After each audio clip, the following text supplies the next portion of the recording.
Ooh, this is not what I expected it to be. Wala siya masyadong transfer, like the foundation.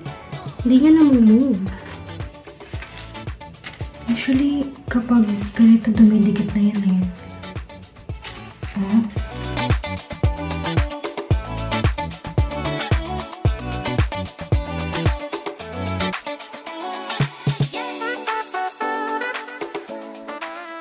Hey everyone, it's Grace and welcome back to my channel. So today, I'm so excited to do this video and nagmamadali na ako. So may bagong collection ang Vice Cosmetics and this is their Endlezz G collection, which is basically their liquid foundation.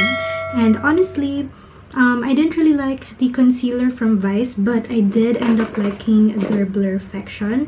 I already did a review on this. If you guys want to know more about it, I will link it here. But I think konti lang yung agwat nila from the Endlezz G collection and the Blurfaction. They are the same price, 395 pesos. I think the Blurfaction has 6 shades and I think the Dream Focus Foundation has 8 shades. So I have, I think, the third shade. I have the shade Light Medium. It just looks like this. Sana nagfo-focus siya kasi kanina ayaw niya mag-on. So yeah, and then they also came up with a primer. This one I'm really excited about because it's been a while since I've had a primer that I really like, and this is the Endlezz G Aqua Grip Primer. And honestly, this is like yung sa Milk Makeup ba yun? The Milk, yung Milk Makeup na grip primer, I think.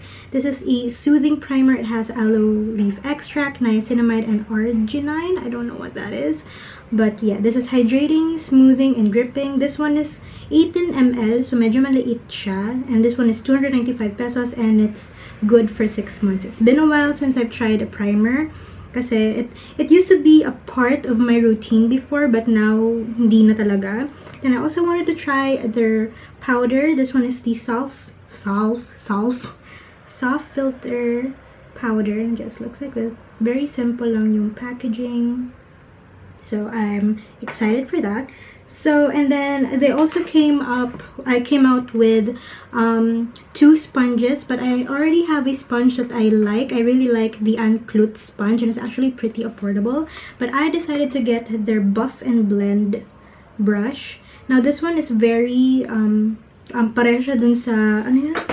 Yung Rare Beauty na sponge. It's like a finger yung shape nung brush. So I'm gonna zoom you guys in. But yeah, so I'm gonna start with the Aqua Grip Primer again. This is how it looks like. And I'm excited for this one. It's been a while.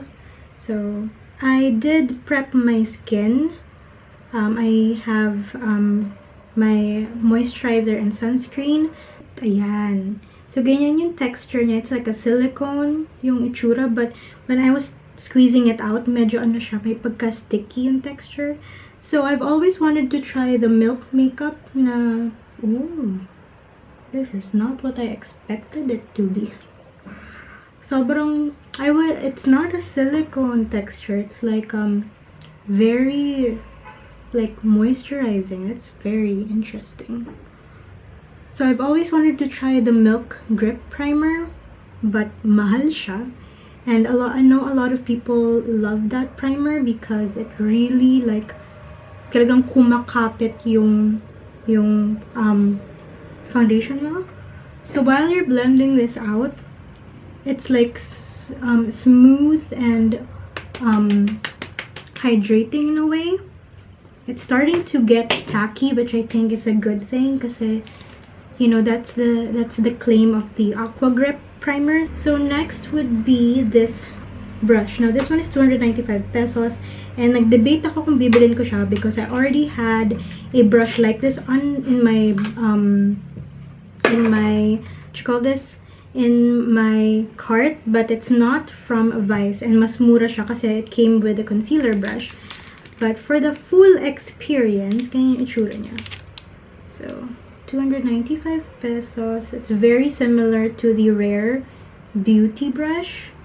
So yeah, I don't know how much the Rare Beauty is, but yeah. So may ganyan yung texture niya.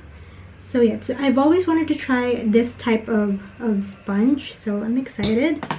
Again, I wasn't really sure about my shade. I usually buy a few, like 2 shades to mix because I'm usually in between shades.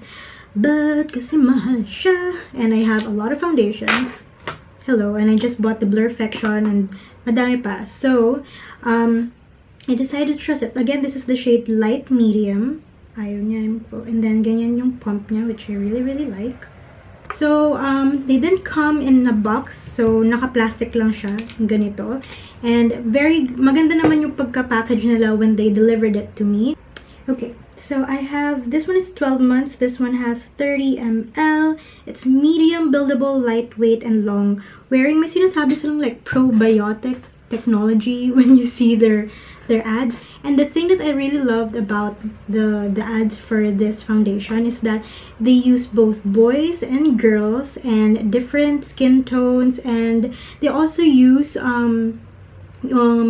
old people. I don't want to say old people, pero yung mga aging na, yung mas matanda na. So I feel like it's good that it markets not just to the young generation, that it's called Endlezz G, but I guess that's why it's called Endlezz G. But yeah, I feel like you can use it on mature skin as well, teens, so I think that's a really, really good thing. But you guys can see my skin is actually doing pretty good. But yeah, so I like the fact that this one is medium buildable. Medium buildable because I am not a fan of full coverage foundations. I like having control over the coverage. So I'm just gonna shake this up a bit. And let's see. So this is the shade. Kung magpo-focus siya. So that's the shade. I feel like gagana naman siya. But yeah, so mag-electric fan lang ako na mabilis while I do my foundation because nalulusaw na ako dito.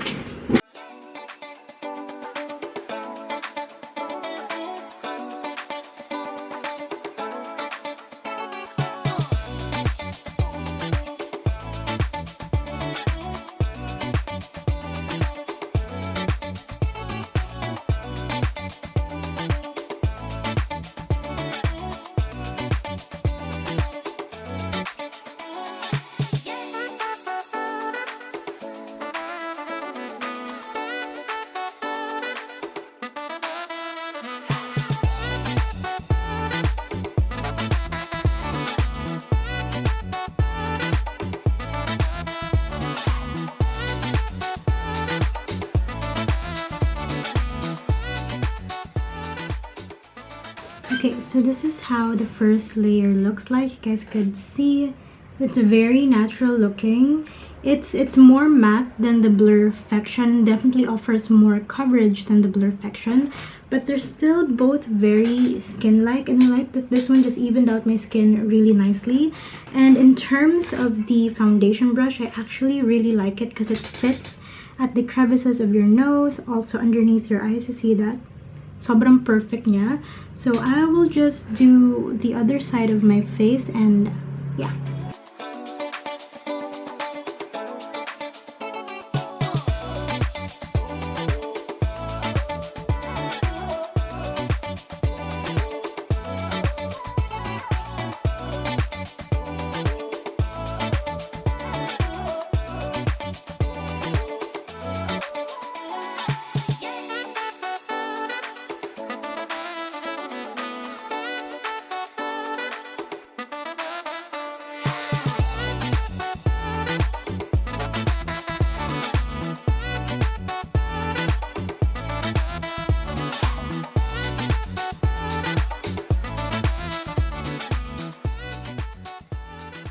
Okay, so I went for a second layer. Honestly, after the first layer, I felt like I didn't need another layer, but I just wanted to see if it's layer friendly because my experience with their concealer, hindi siya layer friendly. So far with this one, it's really, really nice and lightweight. And while you're blending the foundation, it feels almost like water. It has a water feel to it. Or maybe that's just the cooling sensation when I got from it. So I'm also loving this one. But I'll just finish the rest of my makeup. I'm gonna apply some cream blush to see if like it works well with cream products, and I'll get back to you guys. Okay, so I'm done with my cream products. I applied some cream or mousse bronzer or contour. I use this is the Squad multi-purpose cream in Baked, and I also use a Squad Happy Pot na sirana. But I really like this one. This one is in the shade Cheerleader, and so far okay naman siya. And hindi pa siya nagsiset to the fine lines, but yeah, I feel like this is definitely a foundation that a lot of different skin types can use because it's not drying out matte. It actually almost has this tacky finish. So let's see. I think it could be the Aqua Grip, so I'm definitely gonna try this foundation with different primers, and also with this one. Honestly, my face looks really flawless, but I feel like I can just do with one layer. So this is the Soft Filter Lightweight Smooth and Blurring Powder. Again, this one is translucent. So yeah, it also came with a puff inside if you want to use a puff. But yeah, so I'm excited for this one because honestly, I'm always in a hunt for a good loose powder, because my favorite loose powder is the Laura Mercier one, and that one is very expensive. So I'm not gonna use this powder. Actually, for something that says translucent, it's actually pretty tinted. I don't know if you guys could see that. It's actually pretty tinted. So whoa, this is how it looks like. Just looks like that. I don't know if you guys can see it, but you know what, I'm gonna try the powder puff since it's already here, and I'm gonna use it to set underneath my eyes. Let's see.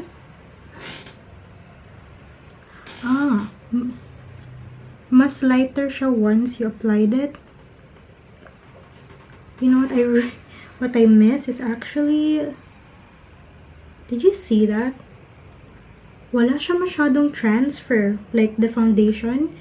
Hindi niya namumove. You guys could see that. Interesting though. My favorite puff right now is yung sa Get Ready With Me. You guys could see because medyo may patulis siyang ganyan. But the rest of my face, I would use a powder brush. But yeah, napansin ko wala masyadong transfer yung foundation dun sa puff, so that's pretty interesting. You know what, I'm gonna puff this. Forgot to mention, walang amoy yung foundation, which is a good thing, especially if you are very sensitive to scents. I'm sensitive to scents, so yeah. Now it's definitely acting more of a translucent powder kasi mas lighter siya once you have it on your face. Okay, so my makeup is done. I applied also powder, blush, and I actually also used the Vice Aura contour in Porshur. You guys could see. So mahal ko yan, hindi ko siya kayang i-let go. Tinip ko siya because it broke during transit. But yeah, so oh my god. Okay guys, my face looks really flawless right now, and everything just applied so smoothly. Even yung cream products, I was worried na baka kasi I didn't give it enough time, like my moisturizer, sunscreen, and the primer to kind of sit first. I think the next time I'm gonna use this kasi sobrang nagmamadali na ako. I have a shoot to go to, so I feel like I would let it sit more, and para mabawasan siguro yung feeling na medyo tacky, sticky siya. But once you set it with the Soft Filter powder, sobrang flawless niya guys. As in, if you touch my face right now, it's super smooth. And while I was applying my blush and my powder, blush and bronzer powder, as in I was saying to myself, oh my god, sobrang smooth. Like everything was just blending really well. So right now, I hope this one will last really well. I'll be shooting under the sun, so let's see. So I'll be under the mask. Let's see the transfer. But yeah, I'm so excited for this. I had high expectations just because I really did enjoy the Blurfection, but so far this is like impressing me so far. And the fact that it has 8 shades, wala masyadong local brands that come out with more than 8 shades when it comes to foundation. So I'm really excited for this one. And so far mukhang perfect match naman si light medium. So yeah, it is 2:30 p.m. and I'll check back in.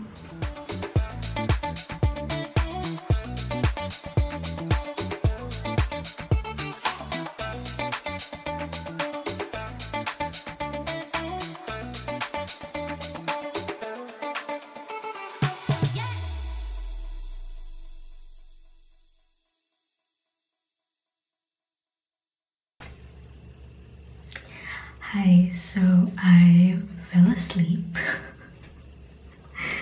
and it is 5:03 in the morning. So I did my makeup around 2. I finished around 2:30 or I think 3 na yun. I originally said 2:30 but 3 na pala yun. Oops. So this is how it looks like. It's not oily, and I think this is the first time I woke up after sleeping with makeup on na hindi malagkit yung feeling ko, and I didn't blot the whole day. And honestly, I don't know kung ano yung nag-work to make it not oily. I don't know if it's the primer, the powder, or the foundation. So I think I have to like review them individually. It's not oily at all. So, gusto ko lang malaman how oily it is after, this is what, more than 12 hours? Like, usually, kapag ganito dumidikit na yan eh. Oh.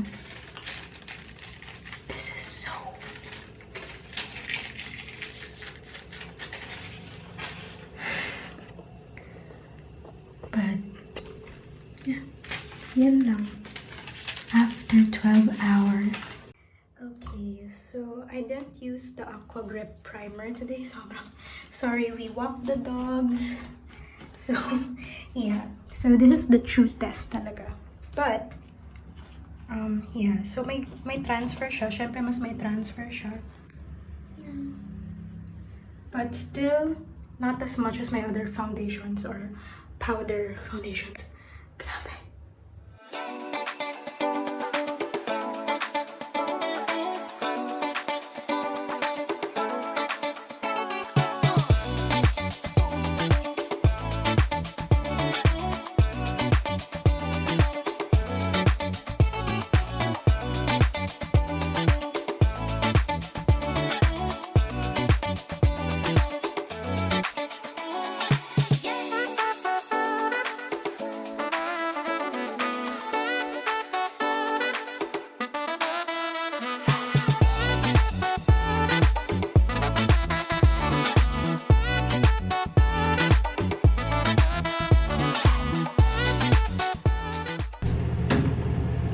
Hi guys, so you guys can see this is how the makeup looks like, and it's barely oily. Like, look at this. So I did use the Get Ready With Me Life Proof Fixing Spray with this foundation, but as you guys saw also, nakatulog ako. So from anong oras yan? Basta 4 AM ako nagising and plakado pa rin yung makeup ko. But I think with that fixing spray, mas gumanda siya. So, alam niyo naman pinagdaan ako ngayong araw. So, naglakad ako papunta dun sa shoot sa isa sa mga restaurants ng company namin. And you guys could see talagang grabe yung pagpawis ko. But after I freshened up, I mean, okay pa rin. Now, since pinawisan ako, kung dito, mas kita yung blush niya kahapon kasi hindi naman ako naglakad ng bongga. But I did go into the shuttle. Tapos ang tagal ko din naghintay, siguro mga 1 hour and 30 minutes wearing a mask. So it was still okay. I mean, pagka-uwi ko, as in may blush pa rin. But for today, feeling ko kasi mas grabe. So I can still see a bit of it, but I'm just loving the fact that hindi siya ganun ka-oily. So yeah, so I did the makeup around 10 a.m. na yun. Nakatulog ako and hindi ako nag-blot buong araw. Ginamit ko lang yung tissue to wipe off my makeup, to dab off the pawis. But it is 8:29 p.m. Nakatulog din ako. So, I mean, look at that. As always, as much as I want to upload like my thoughts about base products, I do want to give it at least a week or 2 weeks before I review it or recommend it to you guys, kasi you know, I wanted to try it out with different like ways that I prep my skin, primers, concealers, from powders, just to give it a fair shot. Kasi you know, malay mo may mga nangyari behind the scenes because I use a different product tas hindi naman nag-work well with these products. So unahin ko siguro yung pinaka-favorite ko sa buong collection na to, and it's definitely the Aqua Grip primer. This is the soothing primer. Sobrang dumi niya na. I'm so sorry.